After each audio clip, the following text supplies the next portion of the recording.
ఇక్కడ మామిడికాయ కారం చేసే ప్రాసెస్ చూస్తుంటేనే మీకు నోరు ఊరుతుంది కదండి. అయితే ఈ మామిడికాయ కారం మరి నోరు ఊరేటట్టు ఉండాలి, ఒక డిఫరెంట్ టేస్ట్ రావాలి, అసలు పచ్చడి అంటే ఇట్లా ఉండాలి అని అనుకొని చేసుకోవాలి అని అంటే మామిడికాయల్ని బాగా పుల్లటి కాయలు తెచ్చుకొని పచ్చడిని ప్రిపేర్ చేసుకోండి. ఉంటుంది ఆహా అన్నట్టు ఉంటుంది. ఇంకా అందులోకి కొన్ని ఎల్లిపాయలు దట్టించామనుకోండి ఇంకా అదరహో అన్నట్టు ఉంటుంది. మామిడికాయ కారాన్ని పెట్టుకోవడం అంటే మామూలు విషయం కాదండి. ఆషామాషీగా మామిడికాయలు అనేది తెచ్చుకోకూడదు. చక్కగా పుల్లటి మామిడికాయల్ని మనం చూసుకొని మరీ తెచ్చుకోవాలి.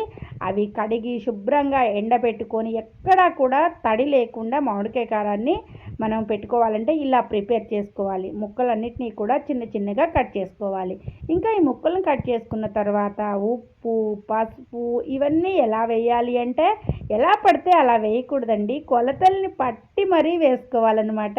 మనకి అందాజుగా కేజీ ముక్కలు ఉన్నాయనుకోండి, చిన్న గ్లాసుడు ఉప్పు, 2 గ్లాసుల కారము, అలాగనే మెంతిపిండి 1/2 గ్లాసు, ఇంగువాని మీకు ఎన్ని ఎల్లిపాయలు కావాలి అనుకుంటే అన్ని ఎల్లిపాయలు అయితే మస్ట్ అండ్ షుడ్గా వేసుకోవచ్చండి.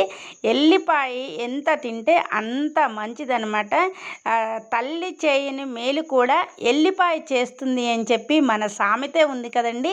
ఎల్లిపాయ అంత శ్రేష్టం అనమాట. ఎల్లిపాయని ఎంత తిన్నా కానీ మన హెల్త్ చాలా బాగుంటుంది. ఎంత అంటే అంత తినొచ్చు. ఇంకా ఈ మామిడికాయ కారం ప్రాసెస్లో కారము మాత్రము చక్కగా మనకి రుచికి బాగా ఉండాలి అంటే మాత్రం బళ్ళారి కారాన్ని అయితే వాడండి. అది చాలా బాగుంటుంది. ఘాటు ఎక్కువగా కాకుండా ఒక డిఫరెంట్ టేస్ట్, అలాగనే ఈ పుల్లటి మామిడికాయలకి మంచిగా అనిపిస్తుంది అనమాట. ఆ కారాన్ని ఒక్కసారి వేసి అయితే ట్రై చేసేసుకోండి.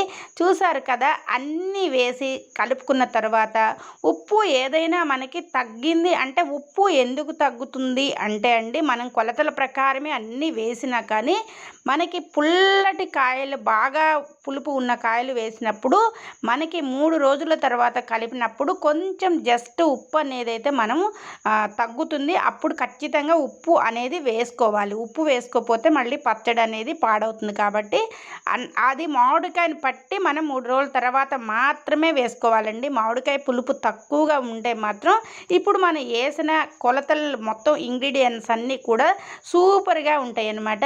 చూసారు కదా, అన్నీ కలిపిన తరువాత ఇక నూనె వేయాలి కదండి. మరి నూనె లేకుండా పచ్చళ్ళు ఎట్లా చేస్తాము? నూనె వేస్తేనే పచ్చడి బాగా టేస్ట్ ఉంటుంది. కొన్ని ఎల్లిపాయల్ని మామూలుగా పోసుకోండి, కొన్ని ఎల్లిపాయలు ఫ్లేవర్ తెలియాలి కాబట్టి మనకి మిక్సీ పట్టి మరీ వేసుకోండి.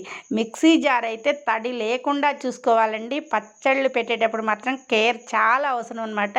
మనము ఎంత కేర్గా పచ్చడి పెడతామో అంత టేస్ట్ ఉంటుంది.